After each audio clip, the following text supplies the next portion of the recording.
Hi, I'm Siofra Bradigan, and this is Siofra's Magic Alcove. So today I thought it would be a good idea to talk about dreams, dream interpretation, how to figure out what your dreams are, how to remember your dreams, all those things. So I probably kept a dream journal for about 5 years or so. And the secret to figuring out what your dreams mean has to do with figuring out what your own personal symbols mean to you.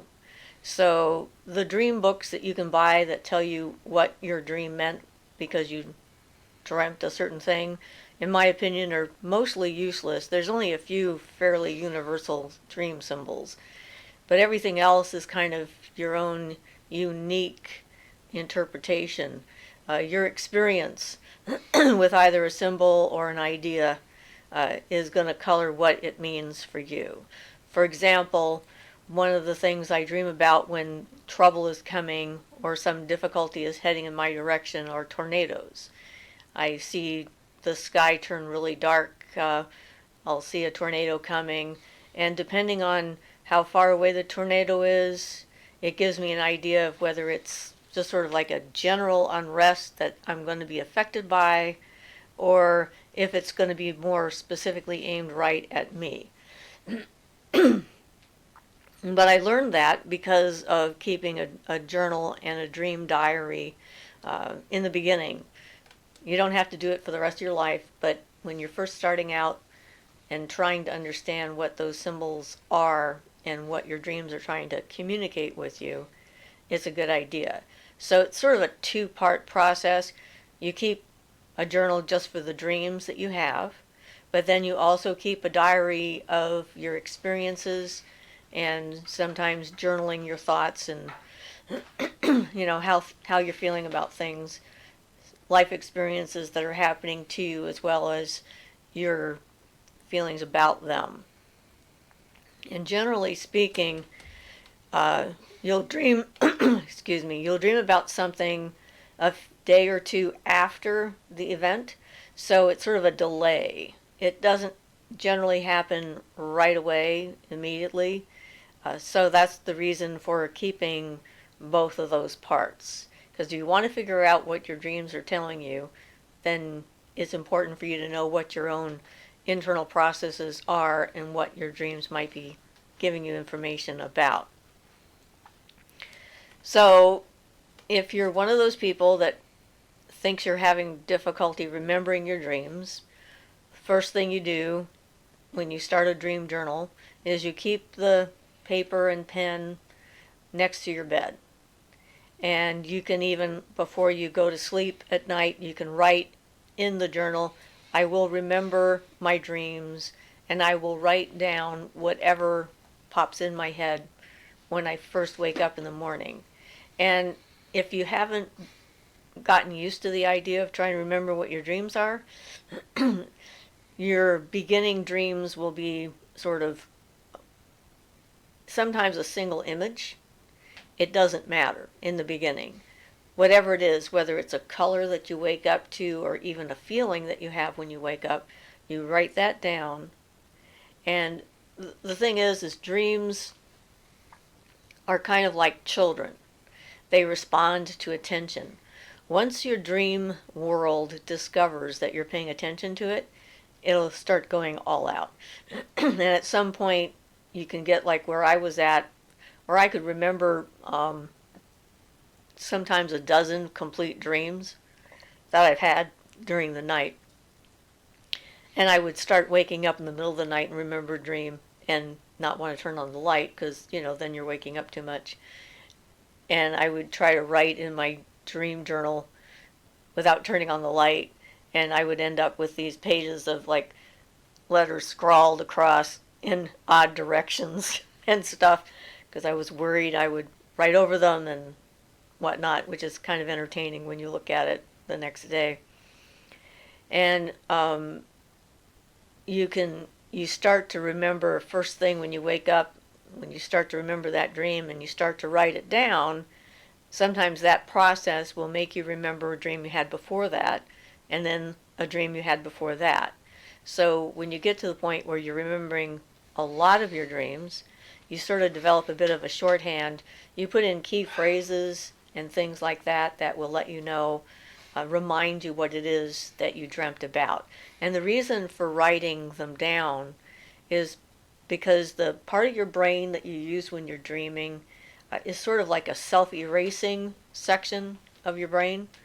And that's why when you first wake up, you can remember them more vividly than later on in the day. And even 10 or 15 minutes after you wake up, the images and feelings that you had about the dream will start to fade. So getting them out right away is really essential, because without that, you're going to lose them. And dreams aren't really trying to be obtuse about the messages. Your unconscious and your dreams, they sort of speak the same kind of language, in that it's trying to be as clear as possible, but it's the feelings that you're having about a situation that are the most important part of the dream experience. So if you're worried that the dream is telling you something you can't understand, put that aside, because it's really not. It's trying to be clear. And usually the reason why people have nightmares has to do with the fact that they're not paying attention to their dreams to start with. Nightmares are an attempt of your subconscious to, like, yell and scream in the middle of the night at the door and go like, hey, listen to me, wake up, you need to listen to this. And so if you're having nightmares, working with those images and the things that are they're trying to be obtuse and stronger and more basic. And usually they're not literal. A lot of times, if you are angry with somebody, you might dream that you kill them in your sleep. That doesn't mean that you actually want to literally kill them.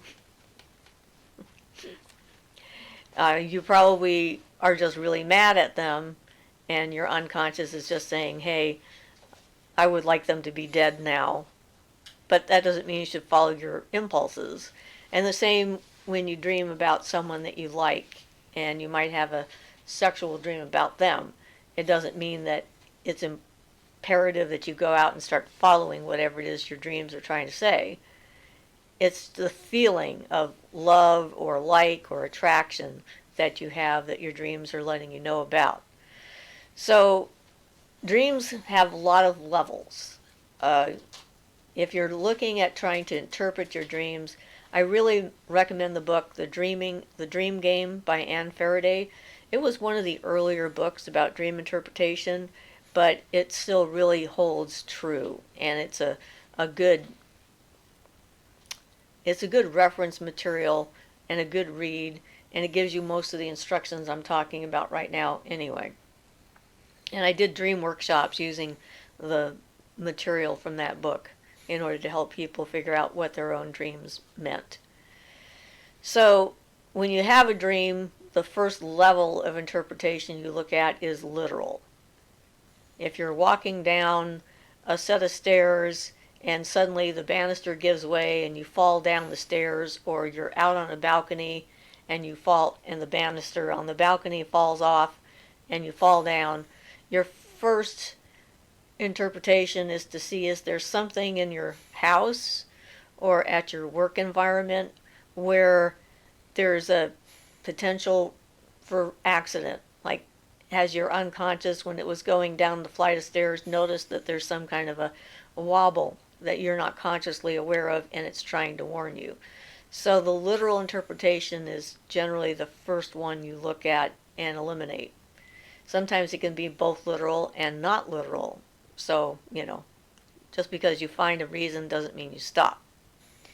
The second level of interpretation has to do with the people that are in the dream with you, the environment of the dream. So the first thing that you look at is, these people and places in the dream are what they appear to be. They represent what they say they represent. So the person in the dream that you know is representing themselves, not some other thing. and then you interpret the dream based upon that. And then another level of that dream interpretation is that everything in the dream is an expression of you, your inner reality. And so not just the people in the dream, but also the environment in the dream. You could dream about a stove that's not working, or a stove that's too hot, and that could still be a part of you that you're dreaming about.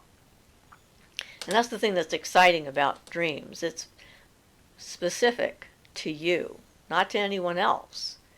And if you're studying mythology and looking at meanings of things, then the mythological aspects of dreams becomes something that you can experience. So Jungian archetypes and that kind of stuff can start happening in your dreams. And they can give you information. You can also encounter your own spirit guides in a dream.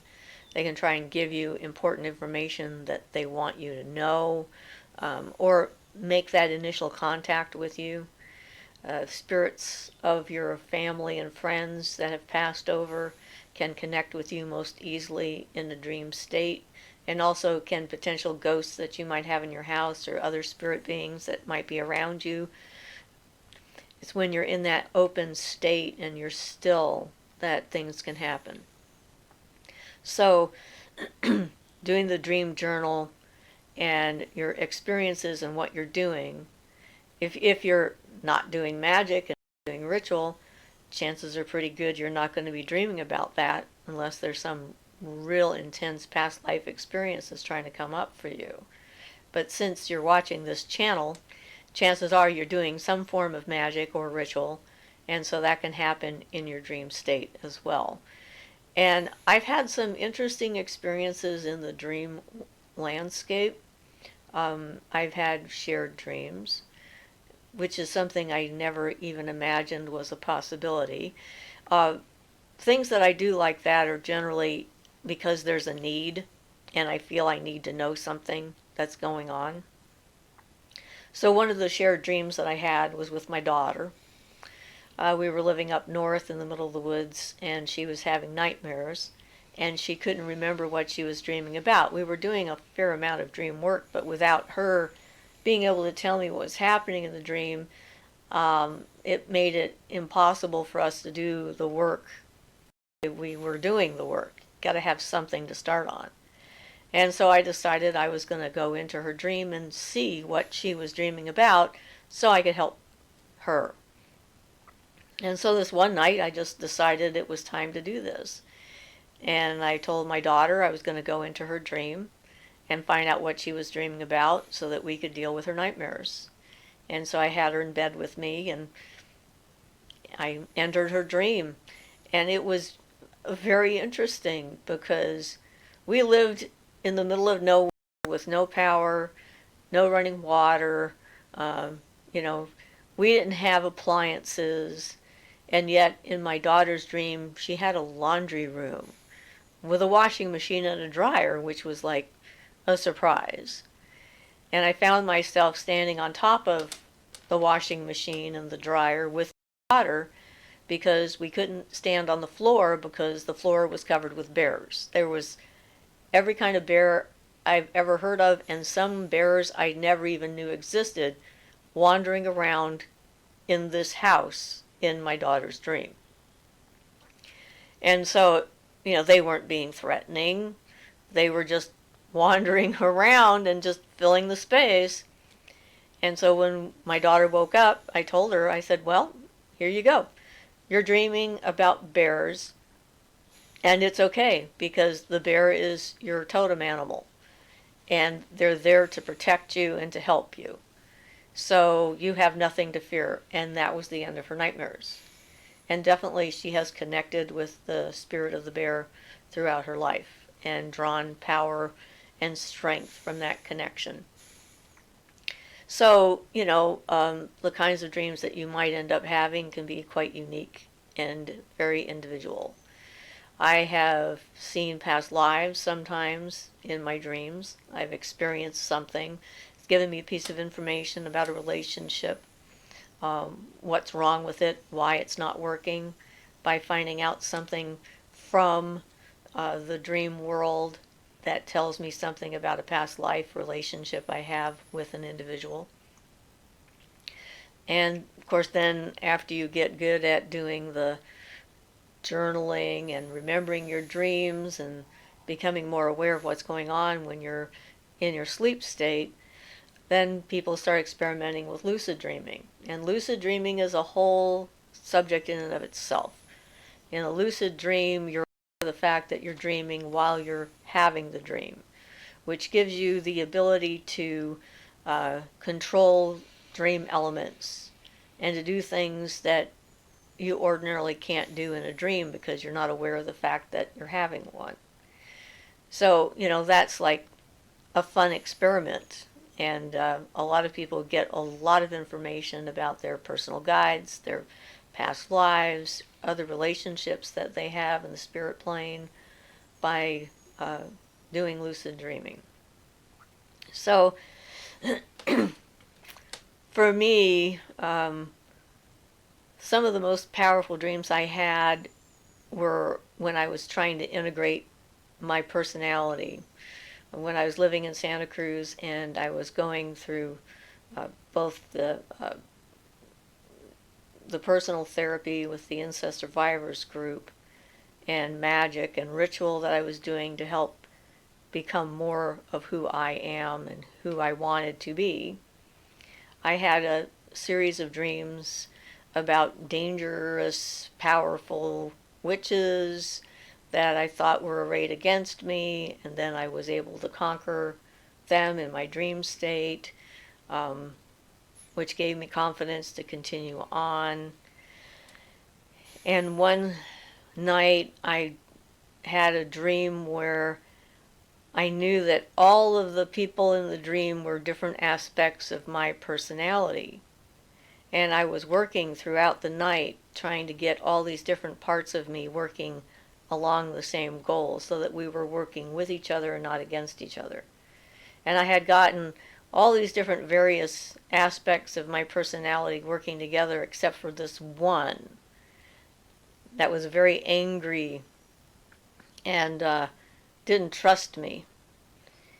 And in the dream state, I got all of these different aspects of me together so that we could talk to this one part of me that was still reluctant to integrate, accept, acknowledge, and convince her that we would protect her, keep her safe, listen to her, pay attention to the things that she brought to the table, her anxieties, her fears, her anger, and succeeded before I woke up.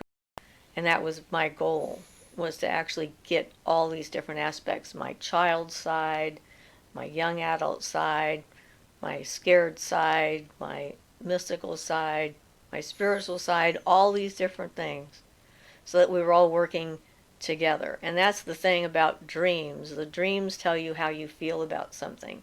It's your raw emotion, your heart energy. And if you ignore it at your peril, you can still override that part of you. Like if you're looking at a new job or a new situation and you have very confusing and conflicted dreams, it's probably a good idea for you to pay attention to that and not just use your intellect to push that down and decide to go ahead anyway. Because it's our instincts that keep us safe and that help us to continue to grow. I had a lot of communication with my guardian spirit Moida in dreams, between regressions and meditations, and then in the dream world, where I encountered her a fair amount for a while, learning about what she needed me to learn, and what I needed to be open to. The first time when I first started out and I was doing ritual on a regular basis, I was very excited the first time I dreamt about Pan, the god form, and the goddess, and didn't have any encounters with the Christian mythology that I had been raised with. That's when I knew I had succeeded in reprogramming my inner world, and that's one of those things that's important. I took to heart what Starhawk said in her book The Spiral Dance, that it's not enough to decide to reject a way of looking at the universe like a religion or a philosophy. If you just merely reject that way of thinking, then eventually when you're feeling weak or vulnerable, it'll come straight back in. You need to completely replace it with what you want to replace it with, and that takes time, going through that whole process. So it's through your dreams that you can see how your progress is, how much progress that you're making, and get more acquainted with your whole self, your essential self, your younger self, your child self, your intuitive self, your heart, and what your heart feels about things. And it's that heart that helps you to integrate the intellect and your path together. So, it's both simple and complex, like everything that we do, isn't it? I mean, there's like lots of ways of looking at it, lots of things to do. It's basic and yet complex and personal. So this is how you connect with your own personal goddess form, your own personal spirit guide, your own inner teacher, the past parts of you in other lives that brought some training or wisdom or comprehension forward in time for you to see. And in dreams, you can also see into the future. I get some clairvoyant dreams, and they're different from my regular dream. Like I was saying about the tornadoes coming to tell me and warning me that things are coming.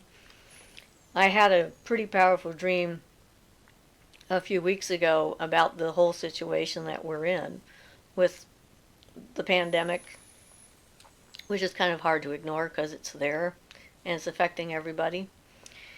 And instead of having a tornado like I usually have, I saw a rocket launched from a plane. And I saw the rocket come down and explode like a big bomb. And it made a big cloud like a pyroclastic flow from a volcano. So it was a huge eruption and very forceful. And I could see that it was heading in my direction. And I was sitting outside underneath an open shelter at like a picnic ground kind of thing. It had a back on it.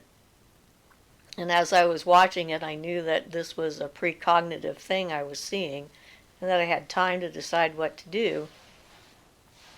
And I figured that there was probably a good chance that that energy would dissipate before it got to me, like it would lose its intensity and its movement.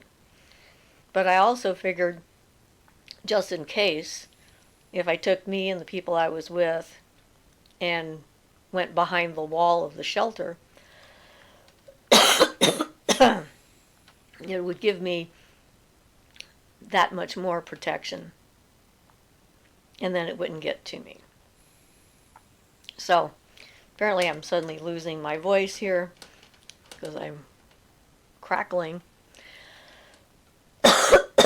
So I guess that's about it for today, since I gotta go get some water. So if you have any questions, feel free to send them. I've now figured out how to find the comments in all of my videos. They've changed YouTube a little bit.